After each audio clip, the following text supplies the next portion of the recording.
Hello guys, ఈరోజు అయితే ఒక మంచి రెసిపీ చూపించబోతున్నాను. చాలా ఈజీ అండ్ సింపుల్. ఫస్ట్ అయితే స్టవ్ ఆన్ చేసుకొని కుక్కర్ అయితే పెట్టుకోండి. రైస్ కుక్కర్ పెట్టుకున్న తర్వాత మీకు సరిపడా ఆయిల్ వేసుకోండి. ఆయిల్ సరిపడా వేసుకున్న తర్వాత ఒక స్పూన్ అయితే నెయ్యి వేసుకోండి. చూడండి నేనైతే ఎలా వేస్తున్నాను అలా. తర్వాతనైతే మంచిగా మసాలాలు వేసుకోండి. నేనైతే క్వాంటిటీ కొంచెం తక్కువ తీసుకున్నాను, ఎందుకంటే మా బాబు కన్నయ్య ఉన్నాడు కదా, చిన్న బాబు, స్పైసీ తినలేరు కదా. మళ్ళీ మసాలాస్ ఎక్కువైనా కూడా పిల్లలకు డైజెషన్ కాదు. అందుకని మీకు స్పైసీ కావాలంటే కొంచెం ఎక్కువ మసాలాస్ తీసుకోండి. సో తర్వాతనైతే ఆనియన్స్ తీసుకుంటున్నాను. ఆనియన్స్ అయితే కొంచెం ఎక్కువనే తీసుకోవాలి. బిర్యానీలకు అయితే ఆనియన్స్ చాలా బాగుంటాయి, ఎక్కువ తీసుకుంటే చాలా బాగా అనిపిస్తుంది.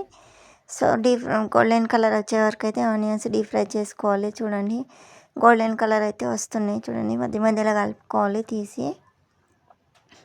చూడండి ఆనియన్స్ అయితే డీప్ ఫ్రై అయిపోయినాయి, గోల్డెన్ కలర్ వచ్చేంత వరకు. కొన్ని అయితే నేను తీసి పక్కన పెట్టుకున్నాను, అదే ఇవి పక్కకు తీసి పెట్టుకున్నాను, నీకు లాస్ట్లో చూపిస్తా.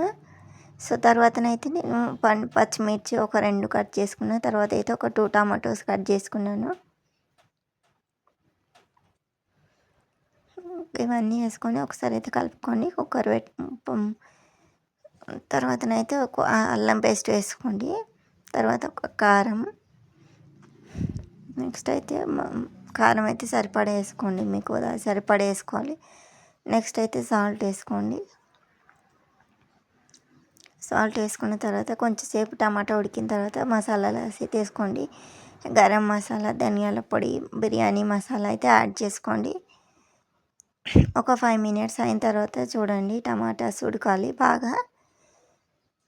సో టమాటా ఉడికిన తర్వాత కొత్తిమీర అయితే వేసుకుంటున్నాను నేను. చూడండి టమాటా ఇట్లా ఉడకాలి. ఉడికిన తర్వాత నేనైతే ఒక చిన్న కప్పు పెరుగు తీసుకున్నాను. చూడండి మీ క్వాంటిటీని బట్టి పెరుగు తీసుకోండి. రైస్ అయినా మటన్ అయినా క్వాంటిటీని బట్టి పెరుగు తీసుకోవాలి. నేనైతే ఇక్కడ 1/2 కేజీ మటన్ తీసుకున్నా కాబట్టి కొంచెం పెరుగు తక్కువ వేసిన.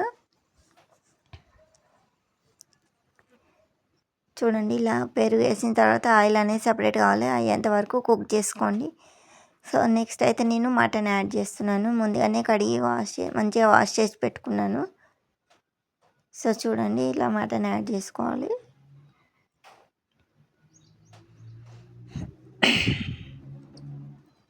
మటన్ యాడ్ చేసుకున్న తర్వాత ఒకసారి అయితే మంచిగా కలుపుకోండి మొత్తం.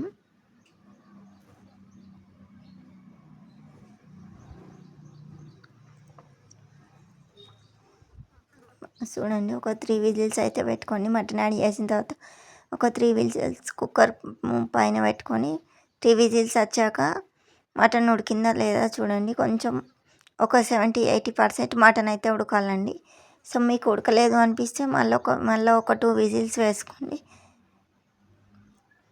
నేనైతే ఇక్కడ 1 గ్లాస్ వాటర్ పోస్తున్నాను. మటన్ వేసిన తర్వాత ఒక 5 మినిట్స్ ఆయిల్లో డీప్ ఫ్రై చేసిన తర్వాత నేనైతే వాటర్ పోస్తున్నాను. చూడండి సో ఇప్పుడైతే నేను కుక్కర్ మూత పెట్టుకుంటున్నాను. చూడండి ఇప్పుడైతే ఒక 3 విజిల్స్, ఫస్ట్ అయితే ఒక 3 విజిల్స్ చూస్తున్నాను మటన్ ఉడుకుతుందా లేదా అనేసి. సో 3 విజిల్స్ తర్వాత చూడండి మటన్ చూడండి. నాకైతే 3 విజిల్స్కి ఉడకలేదండి.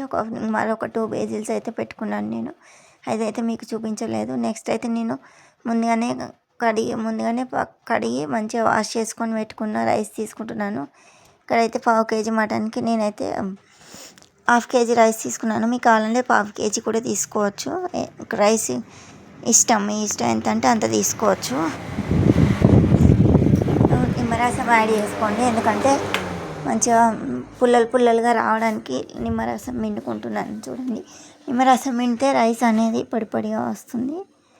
సో 2 గ్లాసెస్ నేను బియ్యం తీసుకున్నాను. 2 గ్లాసెస్కి 3 గ్లాసెస్ పైననే తీసుకున్నాను. 3 గ్లాసెస్ పావు తీసుకున్నాను.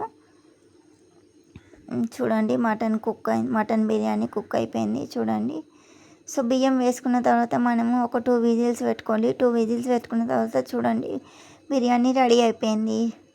చాలా సింపుల్ అండి, వంట రాని వాళ్ళు కూడా ట్రై చేయొచ్చు, చాలా సింపుల్. నెక్స్ట్ అయితే నేను ముందుగా తీసి పెట్టుకున్నాను చూడండి ఆనియన్స్, ముందుగానే డీప్ ఫ్రై చేసుకున్న ఆనియన్స్ అప్పుడు పక్కకు తీసుకున్నాను కదా, మీకు చూపించాను కదా. సో ఇవైతే గార్నిష్ చేసుకుంటున్నాను. చూడండి సో చాలా సింపుల్ అండి, మీరు కూడా ట్రై చేయండి. బిర్యానీ నచ్చితే లైక్ చేయండి, సబ్స్క్రైబ్ చేసుకోండి. సో అన్సబ్స్క్రైబర్సే మన వీడియోస్ని బాగా మంది చూస్తున్నారు. సబ్స్క్రైబ్ చేసుకొని చూడండి, ఇంకా మంచి మంచి వీడియోస్ మీకు రెగ్యులర్గా పోస్ట్ చేస్తూ ఉంటాను. Bye bye.